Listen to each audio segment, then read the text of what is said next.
So 5-5. Let's jump into this real quick. 5-5. Number 5, we got the women's Air Jordan 1. Well, Retro 1 High OG Rare Air Cinnabar.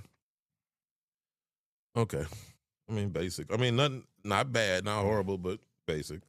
And I guess I just expected more when, because they made such a to-do about rare. That's all we were hearing about for the last few months. I kind of feel like they're just throwing random colorways together now. It does feel like they scraping the bottom of the barrel when it comes to like concepts, and it's like you could, it's okay to not drop anything. Like, rare Air 4s are cool. I like those, and the rare Air 3s that come in. So I think I've seen the 3s. I haven't seen the 4s. The fours are dope. Yeah, I think it's like the same color palette as the 3s is coming out. The black with the red and the blue. Yeah. It's got the tongue. Oh, it got the patch that comes off. Okay, yeah, that's what I just think that if you preference your consumers that, hey, our rare airs is going to be like our what the Jordan of the classic old color, so we're just going to throw fire red, true blue, shadow, cements all on one shoe. We're going to call it rare air. Then people know what to expect when they buy that shoe. You know what I'm saying? Yeah. I think if you preference it like that, because if you don't, and we just look at a shoe with just colors on it, you're going to be like, what is, you know what I'm saying? At least tell us your aim at what you're trying to do with that. I kind of wish that they had, I think the base of the shoe is black. And I just kind of like, I'm kind of over a black 3 or a white 3. I like if it was like a blue base or, I don't know, something that we don't normally get on a regular basis.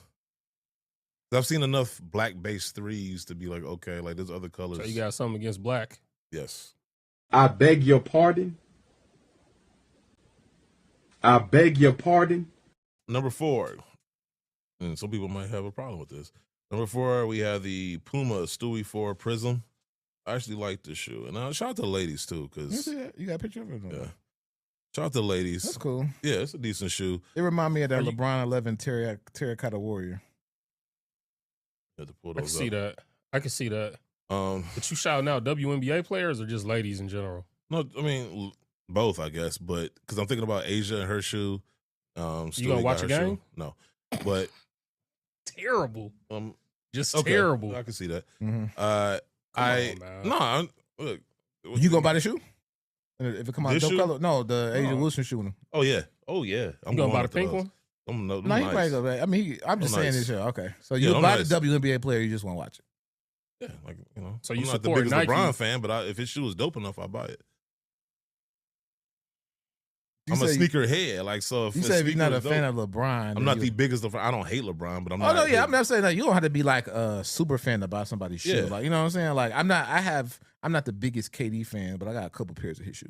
You know what I'm saying? Sneaker head. Like, so if you put a shoe in front of me. But if I hate you, I don't buy your shoe. Oh, yeah. If I hate you, I don't. yeah. But you can't support Asia Wilson by watching the WNBA? Well, I got to watch basketball. Can't I just buy her shoe? What if they have like a dope shoe and they said the only reason you watch it, if you watch the game, we're going to give a QR code on the screen, you scan it, and that's how you buy the shoe. I guess. Shit, you might have just gave them the unlock to be able to force him to watch the game. Like, if you're going to twist my arm that way, I guess I'll do it. But I just thought the shoe was dope really as fuck. a dope concept. And it was crazy because I did not know. That's there you go. You giving him more jewelry. I didn't even know that. I'm just seeing, I love how he says shit out loud, like on video, and then acts like I'm gotta in secret go back and say shit as if they're not gonna watch. That's what Irv Gotti did. Because there's a lot of people who that's what Irv Gotti did. That's no. Because people didn't do that. You timestamped that part of the episode like, hey, Nike. They watched this shit. And what's so crazy is Irv producers used to make the beat, give them to Irv. Irv used to just say, hey, it's mine, or just like tweak a drum, something real small, so he can get co-producer and just get it. So all these produced records. Why am I taking what you said? Like you saying it. They coming to me and saying like, hey, he said, I'm like, yeah, he said it. Yeah. Like, well, it said what? And I'll defend you. That's the crazy part. I be defending. What? You said I said something bad? You ain't say nothing bad, but like, he hear the defending that you do for him? Not in no spaces. Like, but I'm not gonna talk. So how did he what know I'm supposed to be like? Hey, him? Guru, guess what I did today? I defended you. Acknowledge me. Like, I mean, maybe you should. Maybe that might make Guru feel like you actually like he knows about the one. Was that mad about something I said? What was the sentiment? Because it's me and you primarily they got problems with. It's not that we're wrong. It's just we don't couch what we say. What we couch? Like they want us to be nice. But okay, so first of all, they do. Okay, let me say this. I don't cuss. I don't be yelling. It's not even about that. They want people to just go along and clap like to everything they do. They want you to nod and clap. Huh? They want a bunch of seals? That's what they want.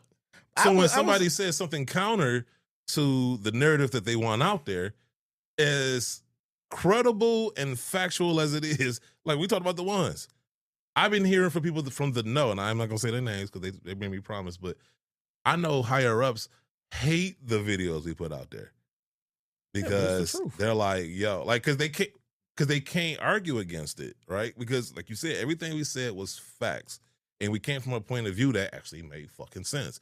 It wasn't us just trolling. We really felt that shit. Like, so when I say stuff, when you say stuff, it ain't just, okay, what's going to be clickable, what's going to go viral, or what's going to troll. Like, I legit feel the way I do about shit. So I guess from my standpoint, looking back at it, I probably could say, don't do that. I really like, no. I'm saying, I'm being honest. I could say the shoes that I do like, I'm not as vocal about. So I could vocalize that. When we usually talk about something, it's something that they did wrong or how they could have done it better. But we give them their credit. We do a whole top five. I don't think you buy the product. To me, that's enough. That shows how much you like it right there. I think it's a step further because I've actually sold your product. I've sold millions of dollars worth of product. I've ran $1 million stores that sold your product. I've went to Nike meetings as a store manager in Chicago and Baltimore and advocate. Like, so I guess they may not know that because the company's so large. So I may spoke to people in this division. Sometimes the left hand don't know what the right hand doing. So I should call Guru and he should call Nike. And so I think that's kind of what the thing is. I've sold, like, you know what I'm saying? So to me, I defended the Brick Fours with an iron shield and sword. So I mean, but the thing is though, it's, if you go back and look at our 5.5s, I would venture to say, on average, 3 out of the 5 are normally a Nike or Jordan, right? There might be like the off weeks where they just drop the ball, right? But overall, like, they get a lot of love. Like, the fact that I'm not bending over backwards to kiss the ass is, I'm not doing that. I won't do that. I will never do that. Haven't done it, won't do it. Can't stop. Won't stop. I try to be fair. Right, I give them credit. You know, I'll defend them. Like, we went one week talking about how Nike, the discrimination lawsuit, and then the following week we're going off on StockX on Nike's behalf. So, like, to me, it really depends on the story. I respond based on the story in front of me. If we're talking about Nike versus StockX, I'm gonna read it, take all the information, and then I'm gonna go with whatever side I think is right. The Nike versus the women on their campus, you know. I'm going to go whatever side I think is right in that moment, right? I'm not beholden to a brand. I'm beholden to the right thing. But anyway, that was number 4. Number 3, we have the Reebok Shaqnosis Wash Black Chalk in Blue. Let me see. I like this shoe. I like it a lot, actually. I told you, in my opinion, from the list that you have, yeah, I told you, to me, I would have been number 1. Yeah. I just really think they could release other Shaq shoes that he had on Reebok. Agreed.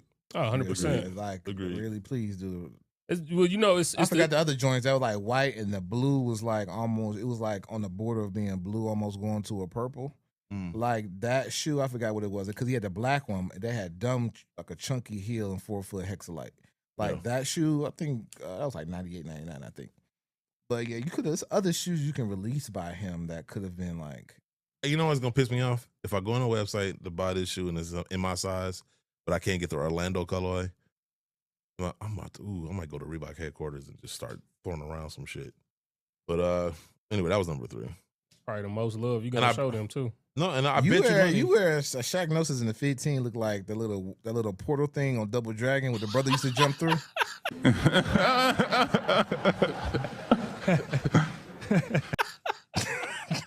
I hate Guru so much. I really do. I don't like Guru. It's gonna look like the what's that? The Doctor Strange when they got the sling ring. Next time, I swear to God, next time I go there and they bring up Guru, I'm like, who? Like, I'm not saying shit. Oh, so you went from giving credit to Ghostwriting. I got you. That's all good though. So you turn to the Trump administration. Get him out of here. Get him out. Number 2. Today, just because I have bigger things on my agenda. I'm in danger.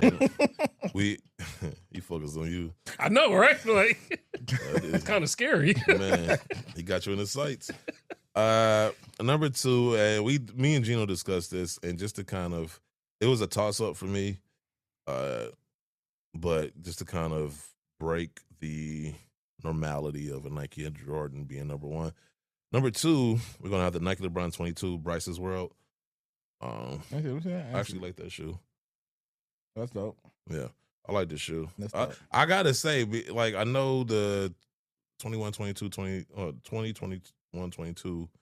Today, Junior! Looks similar, but I want to say the 22s are probably my favorite in both style and comfort. 21s. 21s are probably my second favorite. 21s are very 20s. Probably one of the lightest LeBrons I like, but the 21s, because I hoop in those. I got the orange 21s color.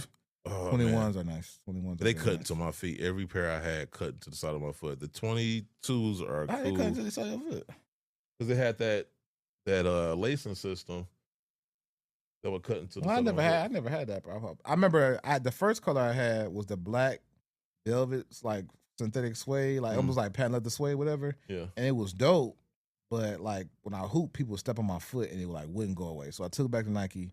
And I got the Abyss colorway, that like teal, blue, green, whatever. Yeah. Got that one, liked that one. And then that one had, both of them had translucent, but that translucent was like, what's that shuffle thing when they go like this and they just slide like this? Like that's how I was doing in those. I had to tuck them back, and then I ended up getting a pro one, which was a solid rubber, and those was cool. I never had that problem. When I hooped it, like hard cuts, left, right. Yeah. No, I like the 22. 22s are my favorites. The 20s are probably my Maybe I need to favorite. spin around my chair at work, see if that work. Do it. Yeah, you don't watch enough movies. I did some research and I actually figured out why you got a Wagoneer. Why? Because at the construction site, what do they use to wheel around bricks? A wagon. Don't they use the wheelbarrows? Yeah, the wheelbarrow wagon. So that's why it is. So I get that's it why they now. call it the wheelbarrow. That's good. It's wheelbarrow. No, they got the ones that's long ones like that hitch onto stuff like forklifts. A trailer? No, they got ones that got like a wheelbarrow, but it hooks onto it and they can carry it. I've seen it. I'll show you a video of it. Right. I ain't gonna say nothing out of my behind. I know the difference between a wheelbarrow and a wagon. Come on now. That's what my Instagram name is. So I'm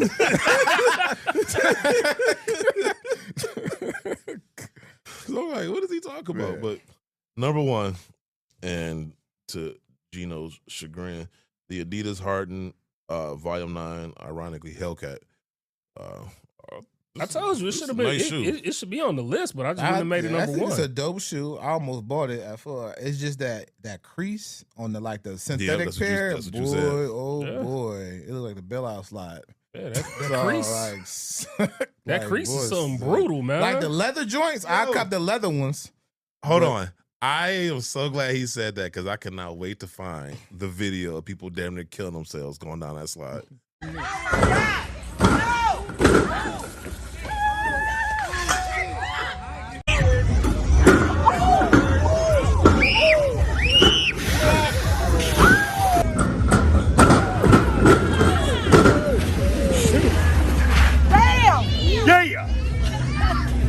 There's your glasses. Oh my God!